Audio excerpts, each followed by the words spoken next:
I'm Greg Hunter. Welcome to USAWatchdog.com. With us, a really talented journalist and book author. He's written 20 books, 12 of them on finance and markets and things like that. It's Charles Hugh Smith. Charles Hugh Smith coming to us from Hawaii. Charles, thanks for joining us today on USAWatchdog.com. Thank you, Greg. It's always my pleasure to be on your program. Your website is Of Two Minds. That's a .com, correct? That is correct. Of2minds.com. You're a prolific writer. You've just written a couple of companion pieces about the recession and about what's going to happen to big cities when these high-tech jobs go poof. And so, I want you to talk about the coming recession and what's in store for these big cities. I mean, now Kamala Harris is out with a free college for everything: free food, free college, free daycare, free money, free. You don't have to work, free retirement. Everything's free. But tell me about what the coming recession that you just wrote about recently. What's the thesis there about the coming recession? Everybody says, oh, the economy is doing great. The president does. I'm not saying he's a liar compared to the rest of the world. The economy in America is doing great. The rest of the world, not so much. But anyway, the coming recession. Tell us about your most recent writing, not your most recent, but your recent writing about the coming recession.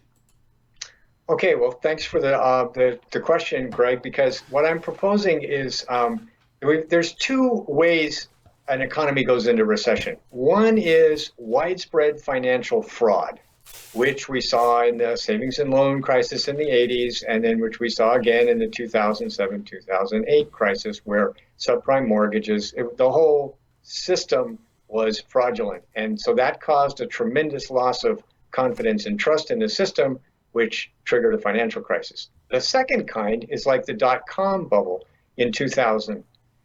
That's a bubble that breaks because it's just overvaluation, too much debt, too much leverage. It just no longer makes financial sense. And so the air comes out of the bubble. And so that's the kind of recession I think we're heading for. We're not going to get a fraud-based financial crisis again, but we're going to get another dot-com where overvaluation will have to reset to a more rational valuation, and that's going to take markets down.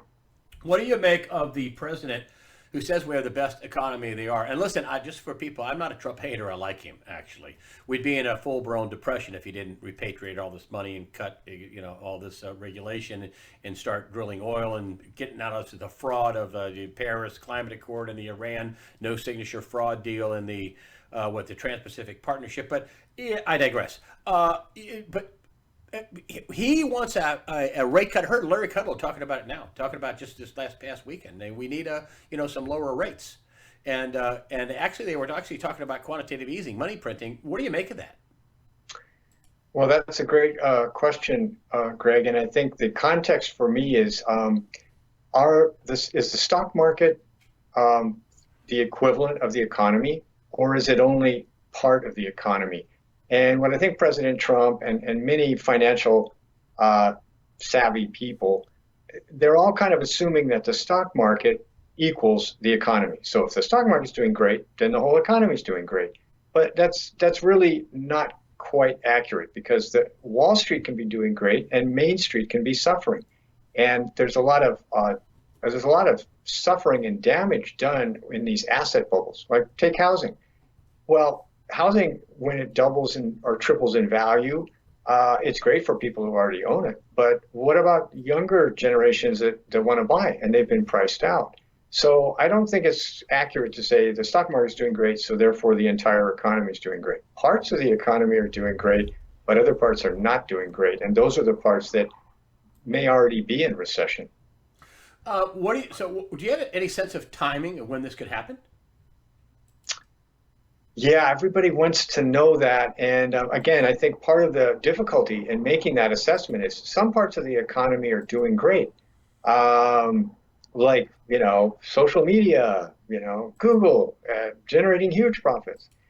But how much of the economy is doing great? How much is kind of muddling along, and how much is stagnating? And the part that I look at is wages. In other words, earned income. Are people doing a lot better? Do they have more money? Do they have more savings? And when we look at that kind of stuff, we say, well, savings are down. Most people don't have enough retirement savings, and debt's rising. And why are they taking on more debt? because they don't have enough cash. So that part, in terms of the wage economy, is not doing great.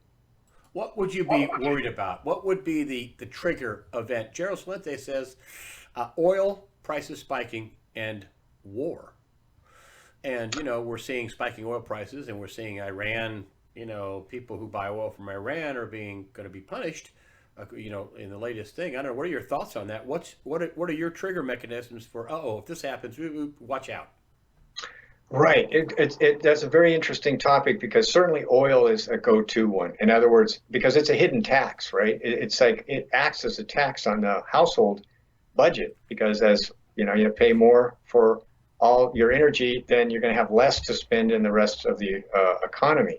But I think the dot-com meltdown is an interesting example because there really wasn't a trigger. It just everybody was, one day everyone's going, wow, the dot-com bubble is going to go forever. The internet's fantastic. Everybody's going to make more money. And then like a week later, it's like, oh, I guess we were anticipating this kind of rapid growth forever and ever, and that was just not realistic. And so the bubble popped or deflated, not for any crisis, but just simply because there was too much debt, too much leverage, too much euphoria, and just unrealistic valuations. And I think we're seeing that in stocks, and I think in housing, and in a lot of other assets around the world. The valuations just exceed what makes financial sense. So you're just looking at the overall picture, saying things are just inflating in areas where the Fed says, we only have a couple of percent inflation. Of course, John Williams says it's closer to 10%. But you're just saying that it's just going to get to a point where it's just going to cease. I mean, it's just going to freeze up and don't know when. Is that correct? Yeah, and I think remember we're at the longest expansion in history, right? I mean, we're at over 10 years, and the average expansion lasts 5, 6, 7 years, and so this expansion is pretty long in tooth. And so I'd say if we can see some softening. In other words, when people can't afford to buy a house, then they don't buy a house. When they can't afford to buy a new car, they can't. And when fund managers see that the stock market's at levels that is like nosebleed, like PEs of 60 or 100, then they're going to hesitate to jump into that. And so then you get a slowdown, and then that is a self-reinforcing feedback loop, right? Once people stop buying houses, once people stop buying cars in the same quantities, then you're going to get people getting laid off and less people being able to afford to eat out. And then you get a self-reinforcing recession. It's not a crisis. It's like an erosion because everybody's kind of tapped out. Do you think Trump? He's not a dummy. He went to Wharton Business School. He's not a stupid guy at all. He's really smart.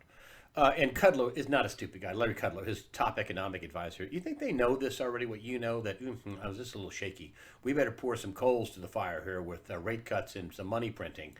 Otherwise, this is a lag time. And do you think they know that? Or not? I think they do, and I think that's the only reasonable explanation for why they're talking about rate cuts when employment's strong and the economy is looking good on by many factors. So why would they want cheaper money except they see the slowdown in auto sales, they see the slowdown in housing, and they see the slowdown in everything where you've got to borrow a ton of money to make it work.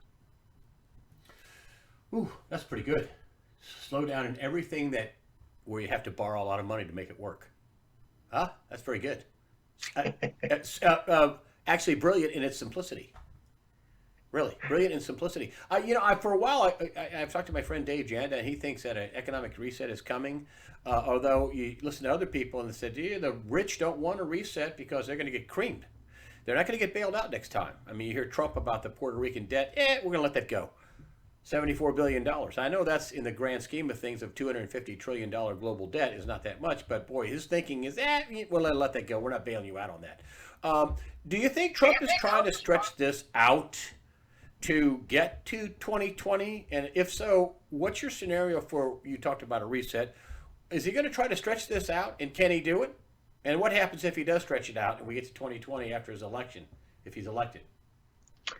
Yeah, it's a great topic because, and I've read a number of people's opinion, of course, because everybody kind of wants to know what's going to happen.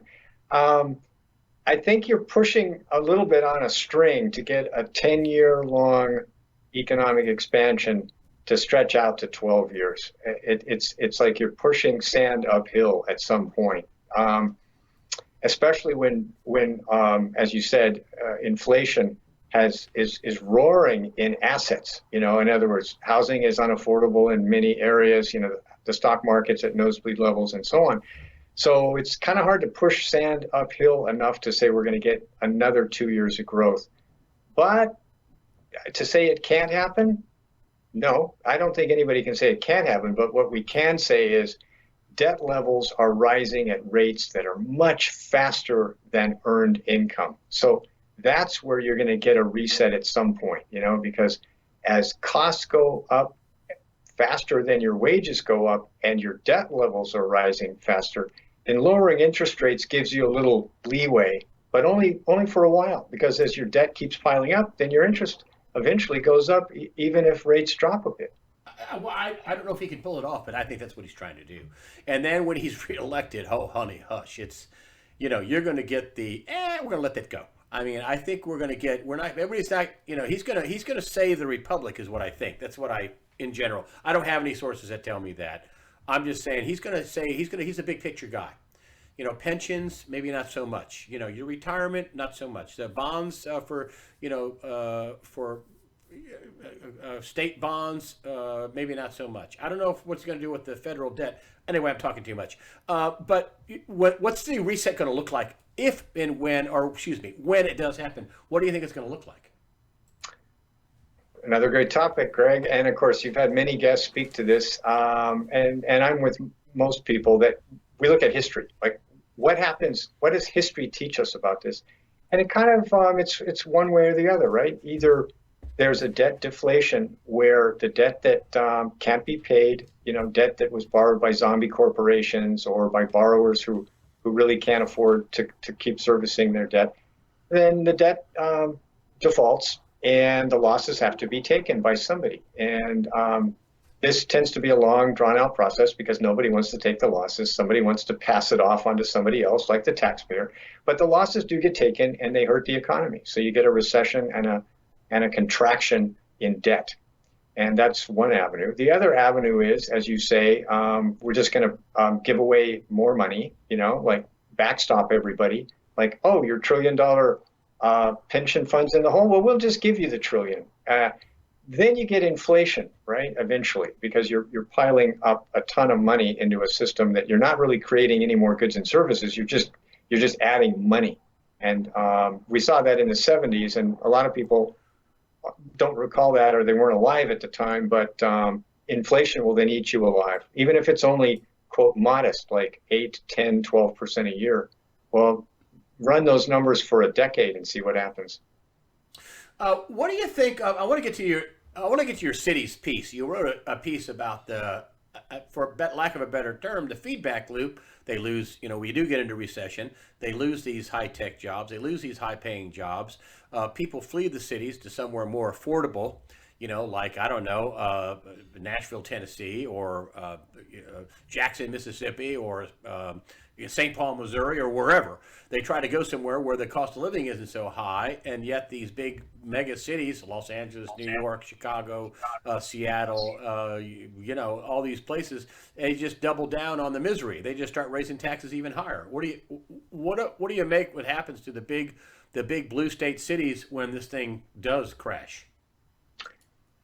I think it's going to be a problem that doesn't really have a solution. And I live in Hawaii, but I also live part-time in California because we've got family in both states. So I'm very familiar with the California high tax situation there, and the local municipalities and cities and counties, they're under pressure that there's really no way for them to escape. They've made a lot of promises to their public employees for generous benefits and retiring at 55 or earlier in many cases.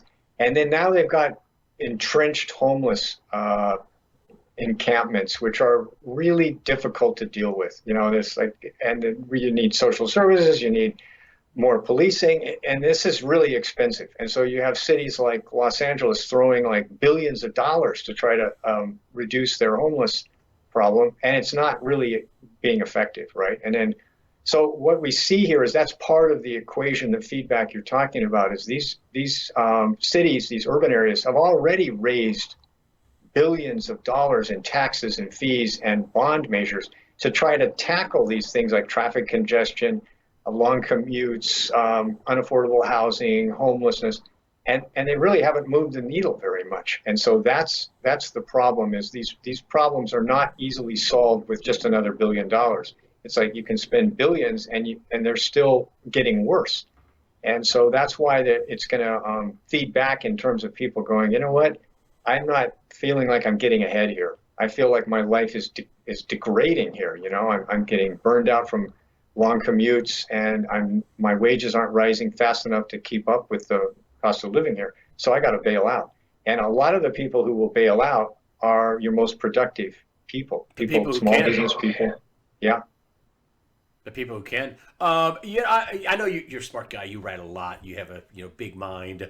You've got 20 books, as I said, 12 on financial stuff. But in 16, before 2016, I had Project Veritas revealing that some of these senators, like Heidi Heitkamp and Claire McCaskill, who both lost, really wanted to take away your Second Amendment rights. They hated guns. And now they're all out there, tripping over themselves with the Green New Fraud deal. And we want to kill babies outside the womb. We just had my governor sign a bill saying, oh, that's unnecessary. We want to kill babies outside the womb. The governor of the state of North Carolina, Cooper.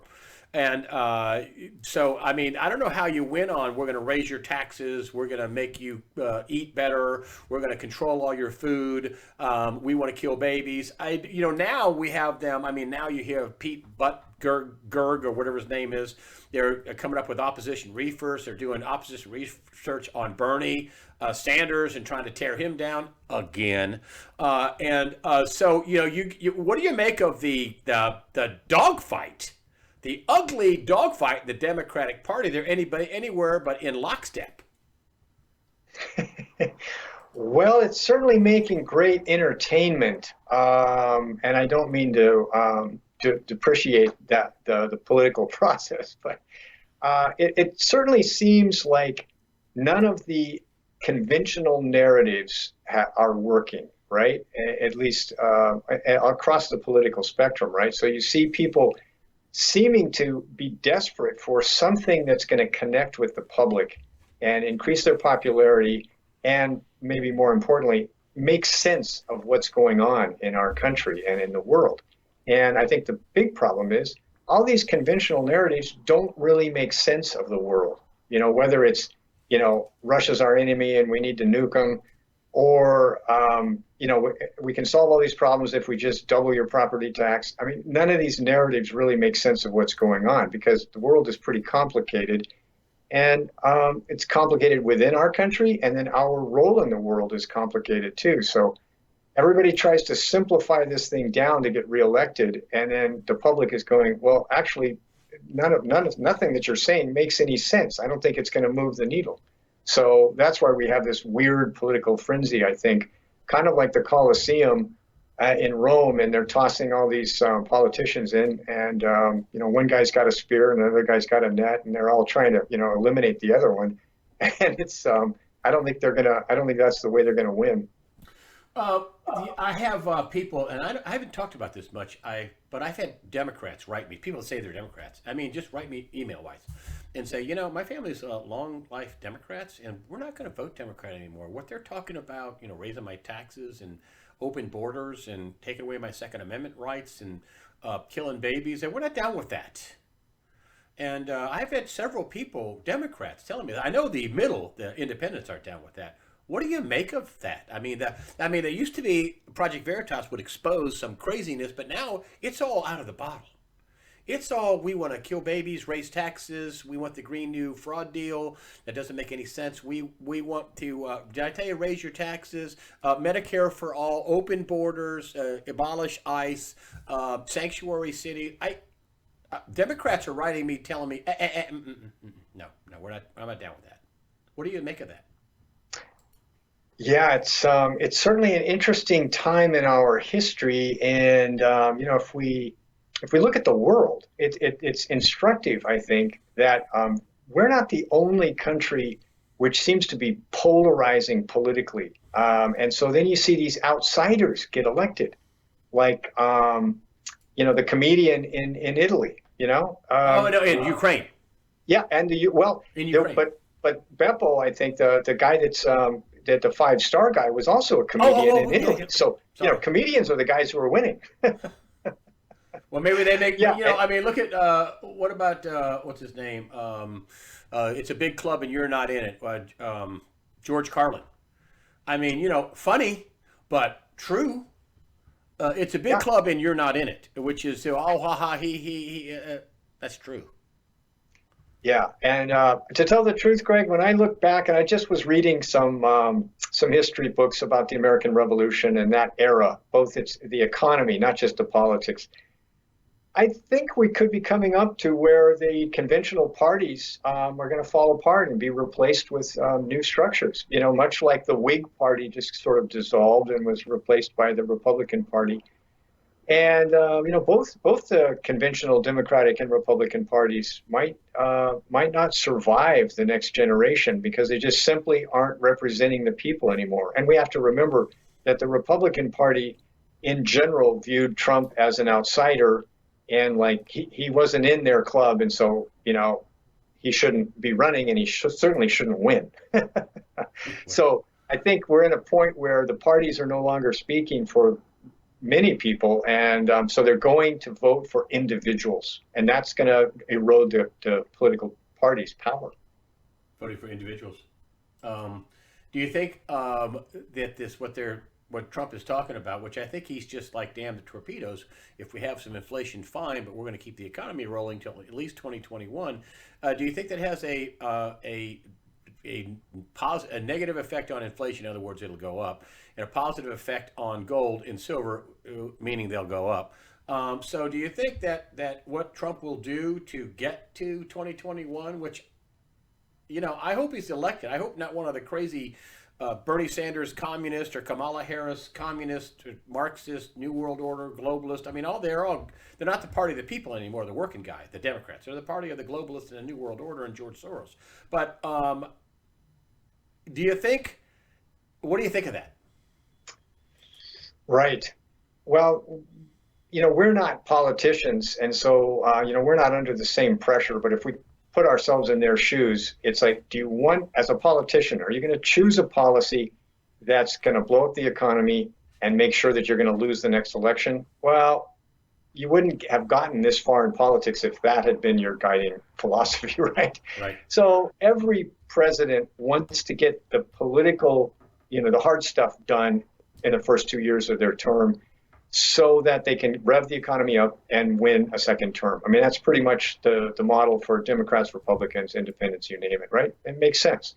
So Trump's already had a couple good years here. And so it's going to be harder for him to get another two. In other words, he's kind of veering off the normal thing, which would be to take your lumps in the first year or two and then save the tax cut and that kind of stimulus for the year before the election. And so he did the tax cut early, and the benefits have been reaped. But there's not a lot left for him to do, except maybe jawbone interest rates down. So he may have to he may be facing a stagnant economy, maybe not a recessionary one, but maybe one that's not really growing very much either. So that may complicate his economic track record.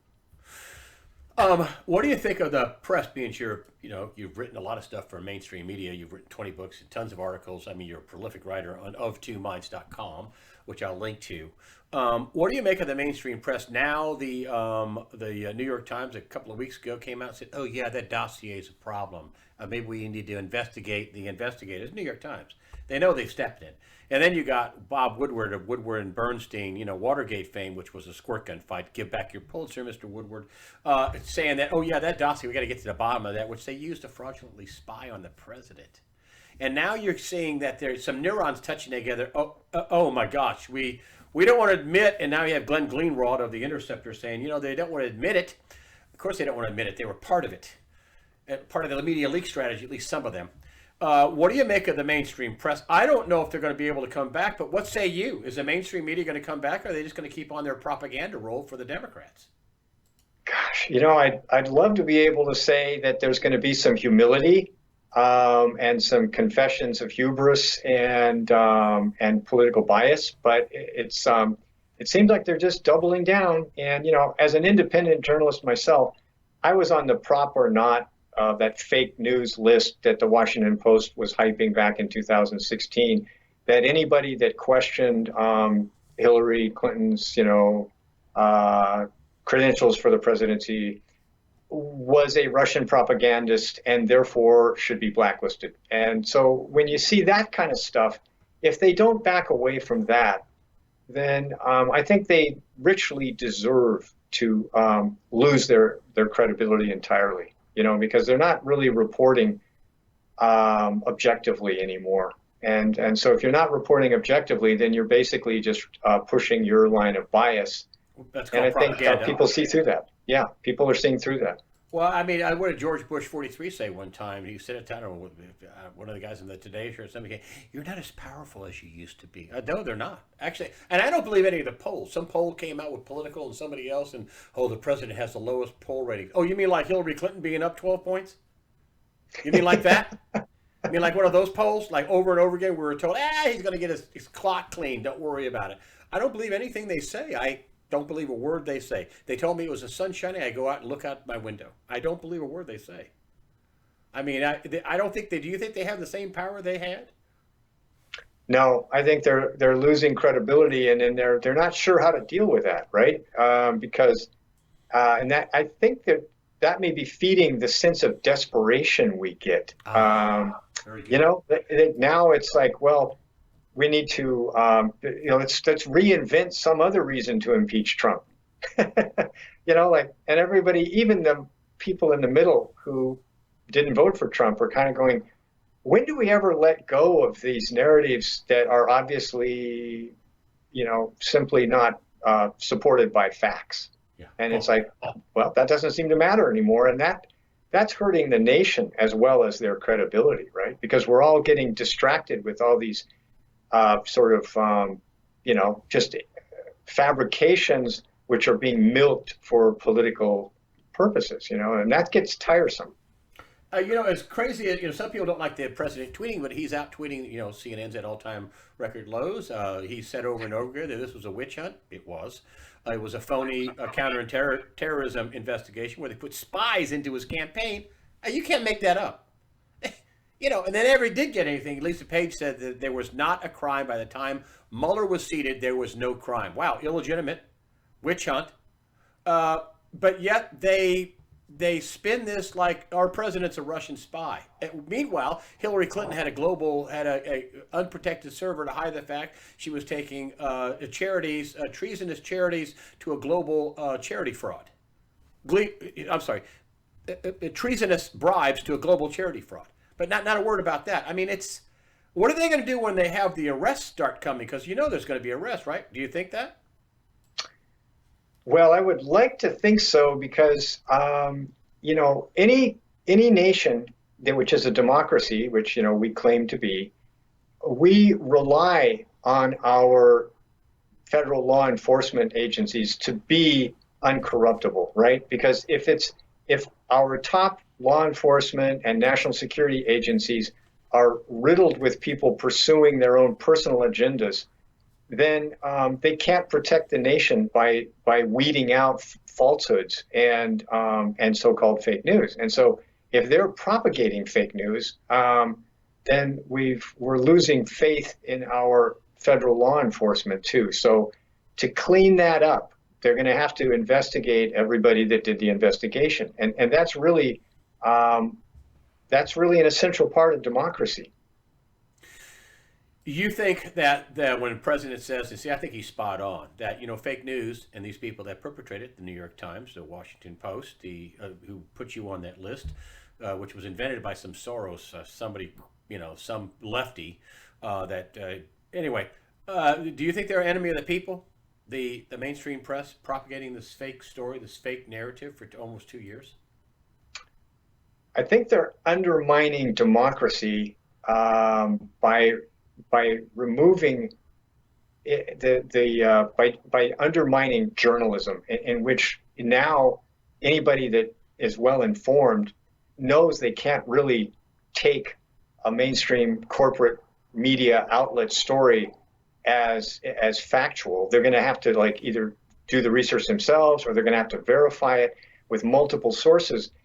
And I think that another thing that's very destructive is they demonize anybody on the outside. In other words, like there's a lot of people that are independent journalists who are doing the research, and they are questioning the status quo, and then that makes them, they are being banned or shadow banned or vilified in the mainstream media. And so, in other words, they're limiting our access to different voices and different sources of information.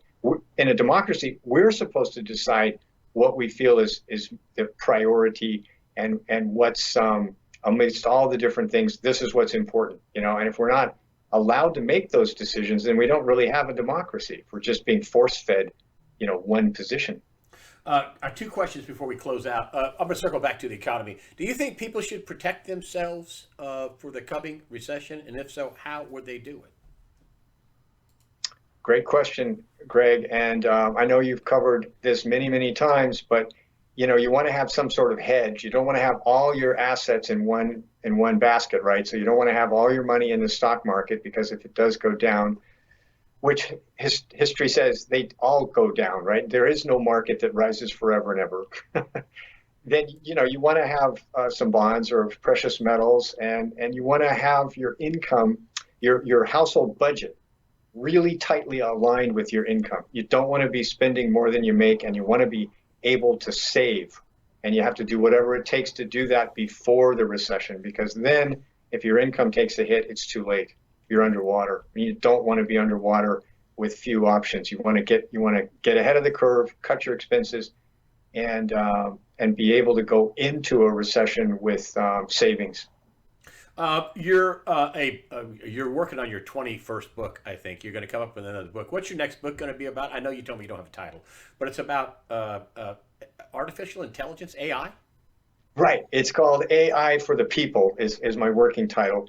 And basically, I'm questioning the idea that AI is going to make everybody rich, and we all won't have to work anymore, and all those wonderful things that we read about. And I'm kind of looking at that with an eye from history. And I'm saying, well, wait a minute. If AI is owned by Google and Facebook, and the government uses it like the way the Chinese government is doing to create like an Orwellian surveillance state, then AI is not a great thing. It's not going to make us all rich, and it's not going to improve our lives. It's who controls it. That's what matters. When you get ready to put this bad boy out in the pre-order section, when you get it finished and you're ready to start taking orders for it, please come back to usawatchdog.com, okay? I would love to, Greg. Thank you so much for the offer. Okay, well, it is an offer, and I mean it, and it's Charles Hugh Smith, the website, prolific writer of Two Minds. Charles, thank you for joining us today on usawatchdog.com. Of twominds.com, Charles Hugh Smith. Thank you for joining us today on usawatchdog.com. Thank you, Greg.